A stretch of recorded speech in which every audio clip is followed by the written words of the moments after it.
जय श्री राम। आपका स्वागत है आपके अपने YouTube चैनल जिसका नाम है द सैफ्रोनिस्ट इंडिया। 8वीं सदी के शुरू में एक युवा मुसलमान सिपह सालार मोहम्मद बिन कासिम ने भारी लड़ाई के बाद सिंध पर कब्जा जमाया था। यह इलाका वैसे तो बहुत छोटा था, लेकिन इस हार के नतीजे बेहद दूरगामी साबित हुए। इतिहासकारों के मुताबिक यह भारतीय उपमहाद्वीप के इतिहास के लिहाज से सबसे अहम मोड़ साबित हुआ। इस युद्ध के बाद इस्लामी संस्कृति का भारतीय सभ्यता के साथ संपर्क हुआ और इसके बाद पूरे उपमहाद्वीप में इस्लाम फैला। हालांकि भारत की धरती पर कदम रखने वाले पहले मुसलमान केरल में आने वाले व्यापारी थे, जिनकी इबादत के लिए भारत की पहली मस्जिद बनाई गई थी। यह वह दौर था जब हजरत मोहम्मद जीवित थे। 17 साल के मोहम्मद बिन कासिम को इसका अंदाजा नहीं रहा होगा कि उनकी यह जीत शताब्दियों से चली आ रही राजनीतिक और सांस्कृतिक व्यवस्था को हिला देने वाली साबित होगी। उसके बाद से इतिहास की कई गलियों से गुजरते हुए भारत ने एक दिलचस्प सफर तय किया है। 20वीं सदी में उसने एक ऐसे संविधान को अपनाया जो उसे एक धर्मनिरपेक्ष राष्ट्र का स्वरूप देता है। क्या 21वीं सदी में वो बदलने की कगार पे है? क्या हिंदुस्तान हिंदू राष्ट्र बनने की ओर बढ़ चला है? इस अहम विषय पर बात करने के लिए आज हमारे साथ एक स्पेशल गेस्ट जुड़े हुए हैं। हमारे साथ इस विषय पर बात करने के लिए जुड़े हैं कारगिल युद्ध वेटरन, शौर्य चक्र विजेता मेजर राकेश। तो आइए मेजर राकेश का स्वागत करते हैं। यह हमारे लिए एक बहुत बड़े गर्व की बात है कि कारगिल युद्ध के विजेता, कारगिल युद्ध के हीरो, शौर्य चक्र विजेता मेजर राकेश इस एक बहुत ही अहम विषय पर बात करने के लिए हमारे साथ मौजूद हैं। मेजर राकेश, बहुत बहुत आभार। बड़े गौरवान्वित महसूस कर रहे हैं अपने आप को। आप हमारे YouTube चैनल पे पधारे। राकेश जी, स्वागत है आपका। बहुत बहुत धन्यवाद भावेश जी। मैं आपका और अपने दर्शकों का अभिनंदन करता हूं और इस विषय के ऊपर जो आपने पहले कथन किया है, बहुत अच्छी भूमिका आपने ऑलरेडी इसके ऊपर बांध दी है। मैं उम्मीद करूंगा कि हम तथ्यों के आधार पर और ऐतिहासिक परिप्रेक्ष्य में इसके ऊपर एक अच्छा एनालिसिस करेंगे। जय हिंद, जय भारत। एक बार फिर से बहुत बहुत धन्यवाद। राकेश जी, हमने बहुत कम देखा है जब Kargil war veteran, army background से जुड़े लोग इस विषय पर कथन करते हैं। वो इग्नोर करते हैं इस तरह के विषय पर बात करने को। लेकिन आज आप हमारे साथ पधारे इस विषय पर बात करने के लिए। वो कौन सा ड्राइव था, वो कौन सा मोटिवेशन था जो आज आप हमारे साथ बात करने के लिए सहमत हुए और हमारे साथ आप उपस्थित हैं? देखिए भावेश जी, इसका सीधा सा जवाब है कि कोई भी अहम विषय हो, चाहे वो किसी भी सब्जेक्ट को लेके, वो हर सिटीजन को इम्पैक्ट करता है। और जिस विषय पर हम आज बात कर रहे हैं कि धार्मिक परिप्रेक्ष्य में आज भारत में क्या हो रहा है, संसार में क्या हो रहा है, तो वो एक वेटरन को, एक सोल्जर को भी इम्पैक्ट करता है। उसका भी दिमाग काम करता है और वो भी इस बात को सोचने के लिए मजबूर हो जाता है कि तथ्य के हिसाब से क्या बात सही है, क्या बात गलत है। हाँ, ये मैं मानता हूँ कि जब हम सर्विस में होते हैं तो इन सेंसिटिव इश्यूज के ऊपर हम ज़्यादा ना सोच पाते हैं, ना बोल पाते हैं, क्योंकि हमारा रोल ऐसा है। और हम सब जितने भी धर्म से हम बैकग्राउंड से आते हैं, तो हम सब एक सोल्जर, एक सिपाही के रूप में कार्य करते हैं। आज भी हम वैसे ही हैं, पर ऐसा नहीं है कि हमारे ऊपर कोई बंदिश है कि हम अपने विचार प्रकट नहीं कर सकते हैं। हम बिल्कुल कर सकते हैं और ये मैंने निश्चय किया कि मैं भी इस विषय के ऊपर बयानबाजी के आधार पर नहीं, तथ्यों के आधार पर जो भी मेरे विचार है वो मैं पटल पर रख सकता हूँ। ये सोचकर मैं जो है इस विषय पर ठीक से आकलन करने के लिए तैयार हूँ। 22 जनवरी 2024 को श्री राम जन्मभूमि अयोध्या में निर्मित राम मंदिर के अंदर रामलला की मूर्ति का प्राण प्रतिष्ठा होने वाला है। और यह सनातन धर्म और हिंदू समाज के लिए एक बहुत ही ऐतिहासिक दिन रहने वाला है। मेरा पहला प्रश्न आपसे यह है मेजर राकेश जी कि अयोध्या में श्री राम जी के मंदिर के निर्माण के बाद भारत और भारत के बाहर भी अन्य देशों में इस बात पर काफी चर्चा हो रही है कि हिंदू राष्ट्र बनने की ओर ये पहला कदम बढ़ चुका है। आपको क्या लगता है कि राम मंदिर का जो निर्माण किया गया है वो हिंदू राष्ट्र बनने की ओर एक मील का पत्थर साबित होगा? बहुत ही इंपॉर्टेंट महत्वपूर्ण क्वेश्चन है आपका, और ये विषय भी बहुत इंपॉर्टेंट है। और जैसा कि मैंने पहले भी कहा कि मैं तथ्यों के आधार पर बात करूंगा, ना कि बयानबाजी या जुगलबंदी के ऊपर। आप देखेंगे कि ऐतिहासिक रूप से जो आपने पहले वर्णन किया, इस्लाम धर्म कैसे हमारे देश में इस रीजन में आया, आज की तारीख में अगर हम एक वर्ल्ड प्रीव्यू देखें संसार में, तो इस्लाम एज अ रिलीजन सबसे यंग रिलीजन, लगभग 1400 साल पुराना रिलीजन है, और यंग है पर सबसे तेजी से उभरता हुआ रिलीजन। कितने ऐसे कंट्रीज हैं जिनमें जो है पूरी की पूरी कंट्रीज जो है इस्लाम को अपना चुकी हैं या उनको अपनाने पे मजबूर किया गया है। ईरान है, ग्रीस है, तो ऐसे और भी उदाहरण हैं बहुत। और आप देखेंगे कि आज की तारीख में यूरोप में जिस ढंग से जो इस्लामिक नेशंस जो रेफ्यूजीज वहाँ पहुंचे हैं, वो किस तेजी से उनकी संख्या बढ़ती जा रही है, उनका इम्पैक्ट प्रभाव बढ़ता जा रहा है। तो तथ्यों के आधार पर आप देखेंगे, जैसा कि मैंने कहा, हिंदुइज्म सदियों पुराना एक रास्ता है, एक राह है जो जीने की राह है एक्चुअली में मेरे हिसाब से। और हिंदुइज्म को हम ऐसा नहीं देख रहे हैं कि अगर हम अगेन वर्ल्ड प्रीव्यू से देखें तो कहीं से नजर नहीं आ रहा है कि हिंदुइज्म तेजी से फैल रहा है या इसकी जड़ें और गहरी होती जा रही हैं, ऐसा हमको कहीं नजर नहीं आता। तो ये तो हो गया वर्ल्ड प्रीव्यू तथ्यों के आधार पर, जैसे कि मैं बता रहा हूँ। और मैं आपको बता रहा हूँ कि अगले 30 से 40 सालों में क्रिश्चियनिटी के बाद इस्लाम जो है वो नंबर 2 रिलीजन होने वाला है पूरे वर्ल्ड। 25 से 30% लोग जो है पूरे संसार में वो इस्लाम रिलीजन को मानने वाले लोग। तो ये वर्ल्ड परिप्रेक्ष्य में, जैसा मैंने कहा कि ये तथ्यों के आधार पर है। हम अपने देश की बात करते हैं तो हमारे देश में हम अगर बात करें आज़ादी से पहले, तो हमारा ब्रिटिश राज था, ब्रिटिश राज से पहले मुगल राज था, मुगल राज से पहले लोधी वंश और ये सब था। तो आप देखेंगे, पर अगर हम डेटा देखें तो 47 में जो इस्लाम के फॉलोअर्स थे हमारे देश में वो लगभग 8-8.5% थे।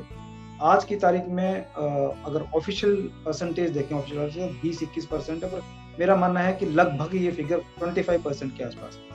सो जिस तेजी से Islam as a religion India में बढ़ा है और फैला है, चाहे वो नंबर्स के हिसाब से हो, चाहे परसेंटेज के हिसाब हो, चाहे वो ज्योग्राफिकल रीच के हिसाब से हो, उस तेजी से कोई और रिलीजन इंडिया में बढ़ा नहीं है। अगर हम ये देखें, रिलेटिवली देखें, तो हिंदुइज्म जो लगभग 90% था वो आज की तारीख में 80% के आसपास या उससे भी नीचे आ गया है, कम हो गया है।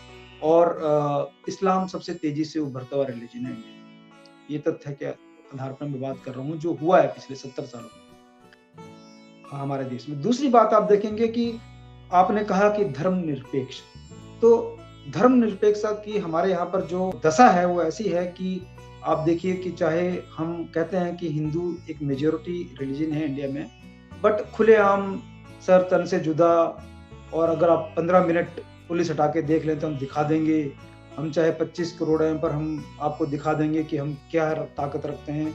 इस तरह की बयानबाजी खुलेआम होती है। तो अगर एक हम बोलते हैं कि हिंदू राष्ट्र अपने आप को माने, या अयोध्या में राम जी का मंदिर बनने के बाद भी जो है ये सारी चीजें जो है रुकने वाली नहीं है। आप देख रहे हैं कि इस्लाम एज अ रिलीजन कैसे बढ़ता जा रहा है। हिंदुइज्म जो है, जो हमारा एक सनातनी रूप है, वहां से निकला हुआ एक पंथ है। हिंदुइज्म को मैं पर्सनली एक रिलीजन नहीं मानता हूँ, क्योंकि हमारे इतनी फ्रीडम है इस पंथ के अंदर कि देखिए आप विभिन्न प्रांतों में विभिन्न देवता पूजे जाते हैं, अलग अलग रूप से उनको माना जाता है। कहीं पर गणेश जी प्रधान देवता हैं, कहीं पर शिव जी हैं, कहीं दुर्गा माता हैं। तो बहुत बड़ा स्वरूप है इस रिलीजन का, और इसको हम एक जड़ से नहीं बांध सकते। हमारे ग्रंथ कितने सारे हैं, आप देखिए कि महाभारत है, रामायण है, उसके बाद जो है हर देवी देवता के ऊपर कोई ना कोई जो है व्याख्यान है, ग्रंथ बने हुए हैं। तो हिंदुइज्म इस्लाम में एक जो है कुरान है, क्रिश्चियनिटी में एक बाइबल है, वो उसी ग्रंथ से बंधे हुए हैं। हमारे यहाँ पर ऐसी कोई बंदिश नहीं है। जब बंदिश नहीं है तो हमारे यहाँ पर ये इम्पोर्टेंट है समझना कि हमारे यहाँ पर फ्लेक्सिबिलिटी बहुत है। बहुत ज़्यादा जो है फैलाव है। हम अपने ढंग से पूजा पाठ करते हैं। सारी जो जो भी हमारी रीतियाँ हैं, जो भी हम करते हैं वो संस्कार, वो सारा एक उसमें बहुत फ्लेक्सिबिलिटी है। तो ये कहना कि क्या श्री राम जी का मंदिर अयोध्या में बन जाएगा तो उसके पश्चात हम हिंदू राष्ट्र बन जाएँगे या जो हमारी डाइवर्सिटी है उसको धक्का लगेगा, ये मुझे एक प्रोपेगेंडा नज़र आता है। ऐसा आज हज़ारों साल पुराना हमारा रिलीजन है। बताइए कि जो है हम ये देखते हैं कि अगर पहले भारत जो है वो का फैलाव ज़्यादा था, हम इंडोनेशिया तक हम पहुँचे और उसके अलावा इधर अफ़गानिस्तान और में अब भारत में जो हिंदुइज़्म है वो सिकुड़ता हुआ नज़र आया है पिछले कुछ सालों में, 100, 200, 300 सालों में वो सिकुड़ता हुआ नज़र आ रहा है, वो फैलता हुआ नज़र नहीं आ रहा है कहीं पर। आप मुझे बताइए तथ्यों के आधार पर कि आपको हिंदुइज़्म कहाँ पर उभरता हुआ नज़र आ रहा है, कहाँ पर वो ज़्यादा फैलता हुआ नज़र आ रहा है? ठीक है, थोड़ी बहुत बयानबाज़ी होती है, एक राजनीतिक दृष्टि से जो है लोग बातें कहते हैं, बयान करते हैं, पर तथ्यों के आधार पर देखेंगे तो ऐसा नहीं है कि जो भारत है उसका कोई स्वरूप चाहे वो धार्मिक रूप में हो, चाहे वो सोशल रूप में बदल रहा है, ऐसा तो नहीं कहीं पर भी नज़र आता है। इनफैक्ट फैक्ट्स के आधार पर, तथ्यों के आधार पर आप पूरे संसार में, भारत में देख लें तो सबसे तेज़ी से जो उभरता हुआ रिलीजन है, वो इस्लाम रिलीजन है क्योंकि उनकी अपनी सोच है, उनकी अपनी थिंकिंग है और उनका अपना रास्ता है, तो उसके हिसाब पर वो तेज़ी से आगे बढ़ रहे हैं। हालाँकि इसको अगर हम सही पटल में और सही आईने से देखें, तो जैसा कि हमारे देश में हमारे प्रधानमंत्री कहते हैं कि सबका साथ, सबका विकास। तो ये बातें जो है कि सबका, हर एक, ये बातें आपको किसी और रिलीजन में नज़र नहीं आएँगी। हिंदुइज़्म एक, जैसा मैंने कहा, राह है, तो वो सबके साथ और सबके विकास की राह है और हिंदुइज़्म असली में यही हमारी सीख है कि हमको आगे बढ़ना है, हमको भी बढ़ना है, पर सबके साथ आगे बढ़ना है, अकेले नहीं बढ़ना है। एक बहुत बड़ा कंसर्न है राकेश जी कि अगर भारत हिंदू राष्ट्र बन जाएगा तो उसमें मुसलमान, क्रिश्चियन और अन्य अल्पसंख्यकों के अधिकारों का क्या होगा? क्या वो अपने इबादत गाहें बना पाएंगे? क्या वो अपने इबादत गाहों पे जाकर के इबादत कर पाएंगे? क्योंकि बहुत डाइवर्सिटी है भारत के अंदर और कहते भी है कि भारत तो विविधताओं में एकता का देश है। आप क्या कहेंगे, हिंदू राष्ट्र बनने के बाद क्या अल्पसंख्यकों के अधिकार वैसे रहेंगे जैसे अभी है? भावेश जी, हमारी 5000, लगभग 5000 साल पुरानी सभ्यता है और हमारे अंदर सभी का समावेश है। तो जो हमारा हिंदुइज्म एज अ रिलीजन जो है वो एक जीने की राह है, वो जीने का रास्ता दिखाता है, जियो और जीने दो का रास्ता दिखाता है। तभी यहाँ पर हर रंग के, हर रूप के फूल यहाँ पर आपको नजर आते हैं। इतनी सारी हमारी प्रांतों में अलग अलग भाषा बोलते हैं कि भारत में हर 5 किलोमीटर में बोली बदल जाती है। मैं ये कहूँगा कि हमारा जो स्वरूप है, वो जो भी आज देश में हो रहा है, वो इन रियल टर्म्स वो एक भारत और श्रेष्ठ भारत की तरफ जो है अग्रसर है, ना कि एक पर्टिकुलर रिलीजन को लेके हम आगे बढ़ रहे हैं। और जैसा मैंने पहले भी कहा कि एक भारत श्रेष्ठ भारत, ये हमारा ध्येय है। सबका साथ, सबका विकास, ये आज की तारीख में हो रहा है। हर जो भी भारतीय सरकार या हमारे अन्य डेवलपमेंट सेक्टर में लोग काम कर रहे हैं, चाहे वो गवर्नमेंट है, नॉन गवर्नमेंट है, सबका जो मेरे को एम, ऑब्जेक्टिव जो नजर आता है, वो इस तरफ नजर आता है कि हम एक भारत बनाएं, श्रेष्ठ भारत बनाएं। अगर हिंदुइज्म एज अ रिलीजन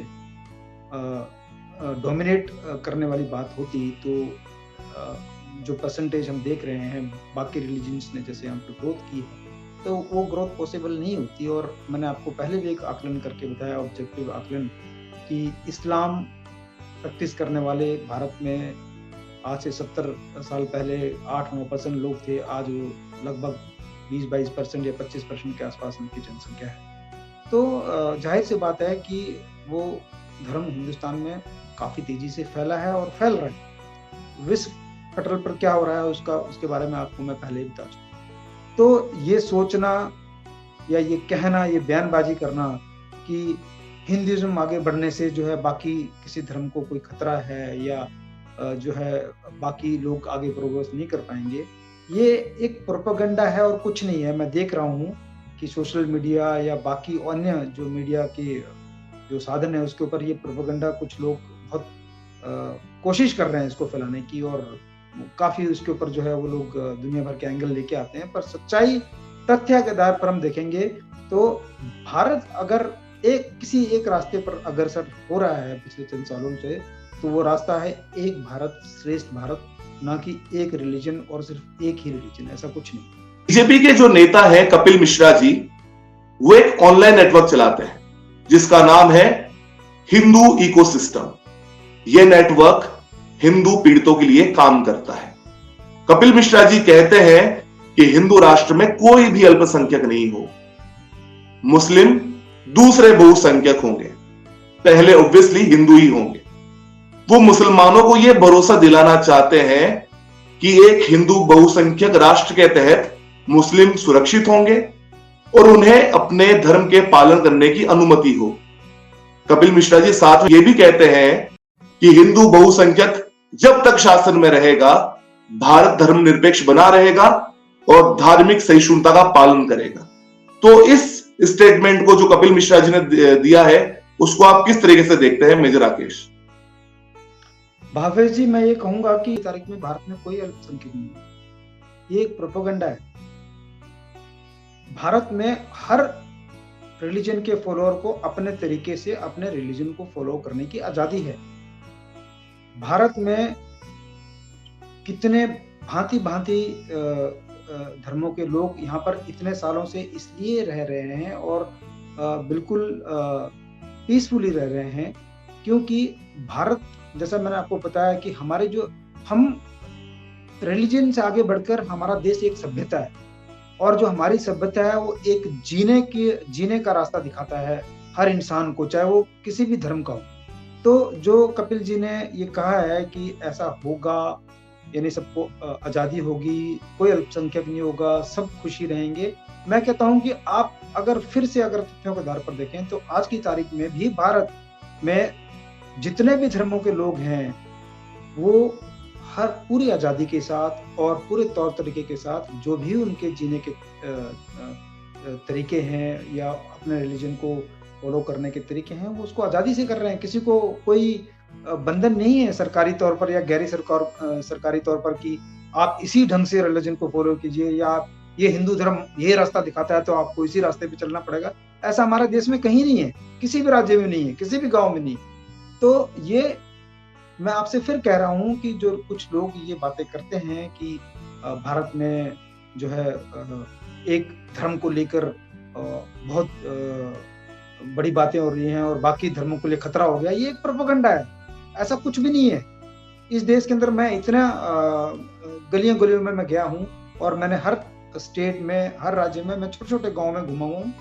कहीं किसी भी धर्म के फॉलोअर को कहीं पर भी कोई बंदिश है ही नहीं और हो भी नहीं सकती है, क्योंकि जैसे मैंने आपको बताया हिंदुइज्म एक जीने का तरीका है, एक राह है। इसमें ऐसा कुछ नहीं है कि जो है आपको इसी तरीके से ही जीना है, इसी तरीके से अपने रिलीजन को फॉलो करना है। ऐसा कहीं पर भी कोई भी किसी भी इंसान के ऊपर ऐसी कोई बंदिश ही नहीं, तो ऐसा हमारे देश में कुछ है ही नहीं। लेकिन मेजर राकेश, इसके उलट एक विचारधारा और है हमारे देश में। तेज तर्रार बीजेपी नेता और आरएसएस के सक्रिय सदस्य विनय कटियार, उन्होंने एक बार अपने एक बयान में कहा था कि मुसलमानों को भारत में नहीं रहना चाहिए। जब धर्म के आधार पर देश का विभाजन किया गया था तो वो लोग यहां पर क्यों हैं? उन्हें हिंदू राष्ट्र जब बन जाता है तो पाकिस्तान, बांग्लादेश चले जाना चाहिए। उन्हें भारत में रहने का कोई हक नहीं है। इस बात पर आप क्या कहना चाहेंगे?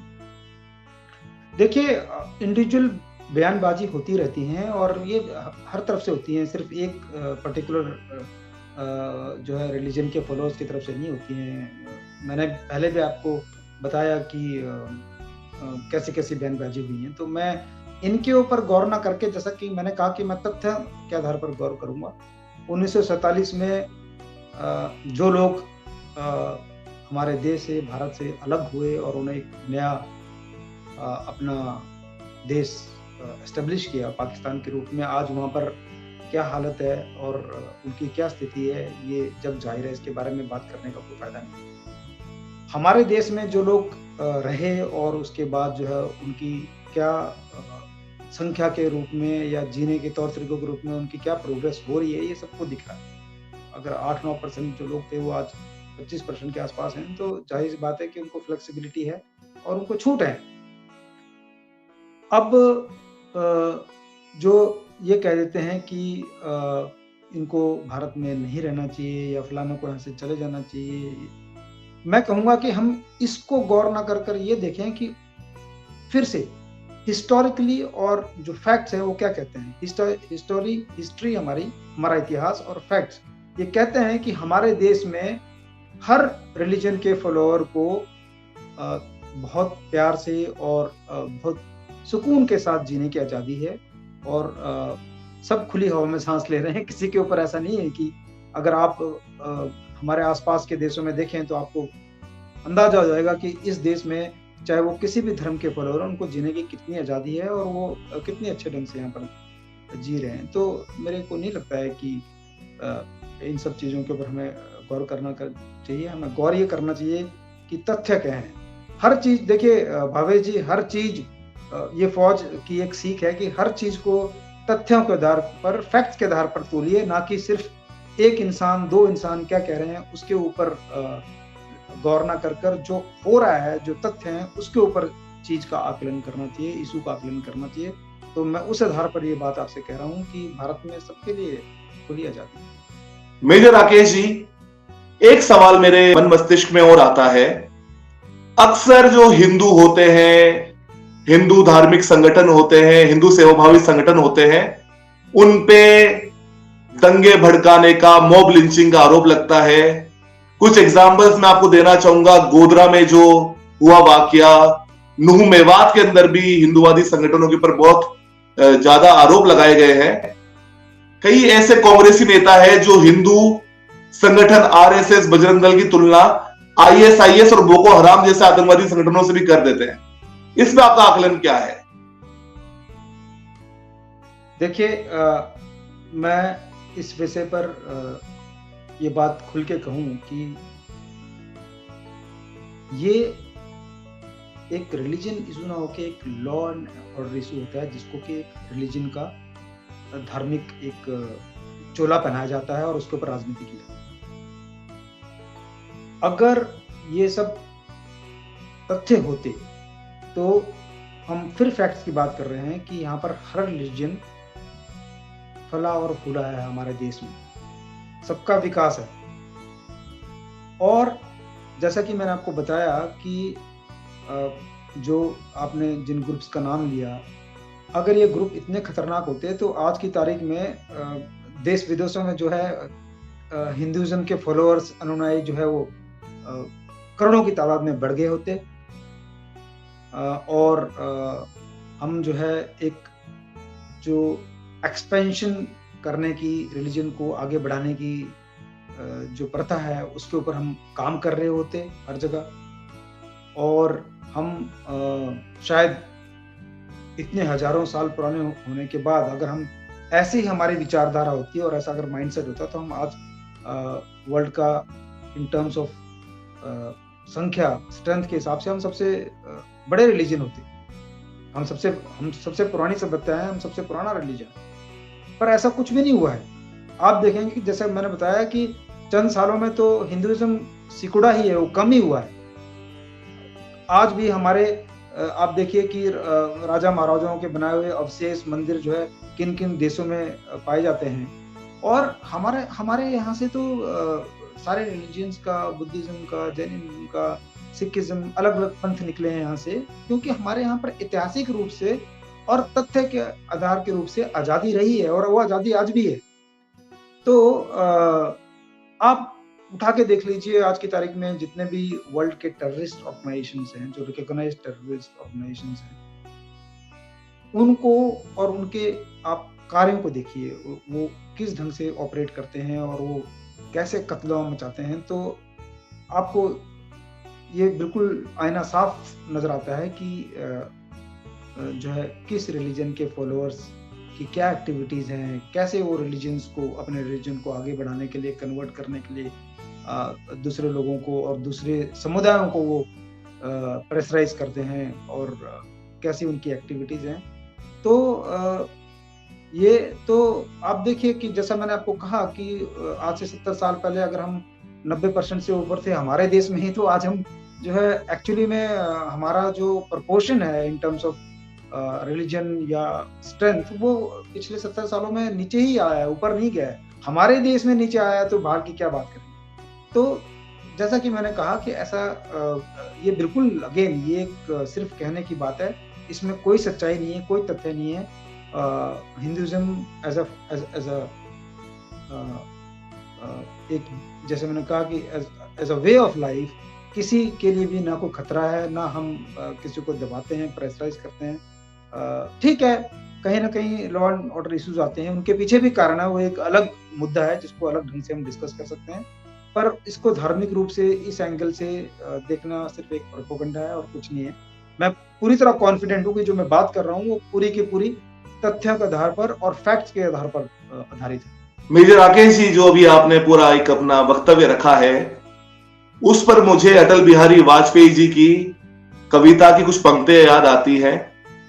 होकर स्वतंत्र मैंने कब चाहा है कर लूं जग को गुलाम, होकर स्वतंत्र मैंने कब चाहा है कर लूं जग को गुलाम, मैंने तो सदा सिखाया करना अपने मन को गुलाम, गोपाल राम के नामों पर कब मैंने अत्याचार किए, गोपाल राम के नामों पर कब मैंने अत्याचार किए, कब दुनिया को हिंदू करने घर घर में नरसंहार किए, कब बतलाए काबुल में जाकर कितनी मस्जिदें तोड़ी, भूभाग नहीं शशद मानव के हृदय जीतने का निश्चय, हिंदू तनमन हिंदू जीवन रग रग हिंदू मेरा परिचय। बिल्कुल, आपने जो इनको कोट किया है हमारे एक्स प्राइम मिनिस्टर जी को, और ये तभी मैं आपसे कह रहा हूँ कि हम एक राह हैं, हम एक जिंदगी जीने का तरीका है, और हमारे अंदर ये है ही नहीं, हिंदुइज्म के अंदर ऐसा है ही नहीं कि आप अपने आप को डोमिनेट करके रखो और दूसरों को दबाओ, ऐसा है ही नहीं बिल्कुल। लेकिन मेजर राकेश जी, हम इतने भी कमजोर नहीं है कि जब हमारी बहन बेटियों के ऊपर ये असमत पे खिलवाड़ करें, जब हमारे मंदिरों को तोड़े तो हम उसका प्रतिघात ना करें। रिटेलिएशन तो आता ही है ना मेजर राकेश जी। देखिए, बड़ा पुरानी एक सेइंग है, for every action there is a equal and opposite reaction. तो अब ठीक है, रिएक्शन होता है, और कोई भी जीता जागता इंसान जो है ऐसा तो नहीं है कि लगातार अत्याचार बर्दाश्त कर सकता है। कोई सोसाइटी भी लगातार अत्याचार बर्दाश्त नहीं कर सकती है। हम हमेशा जो है अपने आप को एक, हमने अपनी जो अप्रोच रखी है वो ऐसी रखी हुई है कि हम किसी को तंग ना करें, किसी को परेशान ना करें। पर हम इनफैक्ट अगर आप हिस्ट्री में जाएंगे तो जो नरसंहार हिंदुओं का हुआ है, बाहर क्या हमारे देश में जो नरसंहार हमारे ऊपर हुए हैं, तो उनका एक अपने आप में बहुत बड़ा इतिहास है। पर हमारे अंदर वो पेशेंस है, हमारे अंदर वो सहनशीलता है, वो क्षमता है कि हम सब कुछ बर्दाश्त करने के बाद भी शांति की राह पे चलते हैं, पीस की राह पे चलते हैं, सबको साथ में लेके चलते हैं। तो ये इसको हम ये कह सकते हैं कि एक ढंग से शायद ये हमारी संस्कृति है, सभ्यता है, और इसको हमने जिंदा रखा हुआ है, और इसके लिए हम प्राउड है। मैंने एक कांग्रेसी विचारधारा से प्रेरित अपने एक मित्र के सोशल मीडिया प्रोफाइल पे देखा, उसने एक पोस्ट किया था कि 2024 के अंदर भारतीय जनता पार्टी की राजनीति राम के भरोसे, और वो किस बात पर व्यंग्य करना चाहता है ये आप भलीभांति समझ गए होंगे। काफी लोग ये आरोप भी लगाते आए हैं कि भारतीय जनता पार्टी है वो नफरत को घोलने वाली राजनीति करती है, दंगे भड़काने वाली राजनीति करती है, हिंदुत्व के ऊपर राजनीति करती है। वहीं दूसरी ओर समाज का एक तबका ऐसा है जो कि ये कहता है कि कांग्रेस है वो मुस्लिम तुष्टीकरण की राजनीति करती है। तो मेरा प्रश्न आपसे यह है कि क्या धर्म को राजनीति से अलग किया जा सकता है? और दूसरा प्रश्न मेरा आपसे यह है कि क्या भारतीय जनता पार्टी सिर्फ हिंदुत्व के नाम पर ही राजनीति कर रही है? इस पे आप अपनी राय रखें। देखिए, मैंने आपसे पहले भी कहा कि कोई भी जो सोशल विषय होता है उसकी कोई सीलिंग नहीं है कि इस विषय को किसी लेवल पर रोका जा सकता है। तो चाहे वो सोशल स्तर पर हो, चाहे राजनीतिक स्तर पर हो, और चाहे वो नेशनल इंटरनेशनल स्तर पर हो, उस विषय का इम्पैक्ट होता है, चाहे वो धर्म क्यों ना हो। तो ये कहना कि राजनीतिक लेवल पे धर्म का आकलन नहीं होता है या इसके बारे में बात नहीं होती है, वो पॉसिबल नहीं है। बिल्कुल इम्पैक्ट पड़ता है, पहली बात। दूसरी बात ये है कि मैं ये महसूस कर रहा हूँ और मैंने ये देखा है कि हमारे देश में अनफॉर्चुनेटली जब हिंदू अपने रिलीजन की बात करता है तो उसके ऊपर सवाल खड़े कर दिया जाता है। बाकी धर्म, बाकी रिलीजन के लोग अपने धर्म को के बारे में प्रचार भी करते हैं और उसके ऊपर जो है अमल भी करते हैं, अमल भी करवाते हैं। पर हिंदू अगर अपने चाहे हम बात कर रहे हैं, जैसे श्री राम जी का मंदिर बन रहा है, या हम जो है एज अ नेशन हम एक श्रेष्ठ भारत की बात कर रहे हैं, तो ऐसा लगता है कि उसको जबरदस्ती लोग एक हिंदुइज्म का चोला पहनाने की कोशिश कर रहे हैं। मैं आपसे ये फिर कह रहा हूं और पूरी दृढ़ शक्ति के साथ कह रहा हूं कि भारत में जो भारतीयता है वो परम प्रधान है। मदरलैंड, भारतीयता, ये एक परम प्रधान स्वरूप है और कोई भी रिलीजन उस स्वरूप को और उस रंग को, भारतीयता के रंग को के ऊपर नहीं चढ़ सकता है। तो इल्जाम लगाना, बयानबाजी करना, ये सब अपनी जगह है। पर जो भारत, देखिए मैं आपसे फिर बोल रहा हूँ, अगर ये सब सच्चा होता तो फिर आज इतने हजारों साल बाद भी जो है वो भारतीयता चल रही है, भारतीयता फल फूल रही है। आज सच्चाई ये है कि कितनी भी बयानबाजी हो, पर असलियत में एक भारत, श्रेष्ठ भारत के ऊपर अमल हो रहा है, प्रोग्रेस हो रही है, डेवलपमेंट हो रहा है। विश्व स्तर पर आप देखें कि भारत कितनी तेजी से एक शक्ति के रूप में उभरा है। ये सच्चाइयां हैं, ये है तथ्य।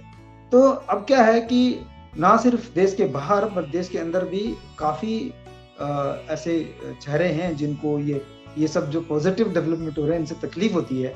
और जाहिर सी बात है कि अब लोग इतने कम टाइम में भारत विश्व स्तर पर, विश्व पटल पर इतने तेजी से उभर रहा है, तो इससे लोगों को तकलीफ होती है, देशों को तकलीफ होती है, शक्तियों को तकलीफ होती है। तो ये सब जो बातें हो रही हैं, ये सब जो है एक एजेंडा है, मैं ये कहूँगा। इसको सिर्फ फैलाया जा रहा है, इनमें सच्चाई कोई नहीं है। सच्चाई ये है कि भारतीयता सबसे ऊपर है और भारत जो है एक हजारों रंगों का समावेश किए हुए एक बहुत बड़ा बाग है। उस बाग में हर प्रकार के फूल हैं, हर रंग के फूल हैं, हर प्रकार की खुशबू है। ये स्वरूप बदल नहीं सकता है, ये ऐसा ही है और ऐसा ही रहेगा। चाहे जो है कितनी भी बयानबाजियां हो जाए, कितना भी लोग एजेंडा जो है वो पर्सनल लेवल पे उसको अपनी पर्सनल बेनिफिट के लिए ऊपर उठा लें, ये सब जो है ये इसी ढंग से चलेगा कि भारत जो है एक भारत है, भारत श्रेष्ठ भारत। कहीं पे भी आपने भारतीय जनता पार्टी और कांग्रेस का नाम नहीं लिया कि कांग्रेस मुसलमान पार्टी, भारतीय जनता पार्टी हिंदू की पार्टी। इससे आप सहमत है कि नहीं है? नहीं, मैंने आपको पहले भी कहा कि देखिए, कौन पार्टी किसकी पार्टी है और कौन पार्टी किसकी पार्टी नहीं है, ये मेरे ख्याल से इतना, मेरे आकलन के हिसाब से ये इतना महत्वपूर्ण सवाल नहीं है। सवाल ये है कि कौन समाज में तुष्टीकरण कर रहा है। दिख जाती है सारी चीजें ना, ये छुपाई नहीं जा सकती। कौन समाज को एक साथ आगे प्रोग्रेस करने के लिए प्रेरित कर रहा है और किस प्रकार का डेवलपमेंट हमारी सोसाइटी में हो रहा है। आज भारत का विभिन्न डोमेन्स में अलग अलग विषय में उठाएं तो आज भारत पिछले चंद सालों में भारत की स्थिति क्या थी और आज क्या स्थिति है, ये सब जो है तथ्यों के आधार पर और वास्तविकता के आधार पर देखें तो इससे पता लग जाता है कि कौन क्या है। तो ये इम्पोर्टेंट नहीं है कि भारतीय जनता पार्टी या कांग्रेस या अन्य जितने भी राजनीतिक दल हैं, ये किस ढंग से अपनी राजनीति को फॉलो करना है। ये इतना इम्पोर्टेंट विषय नहीं है।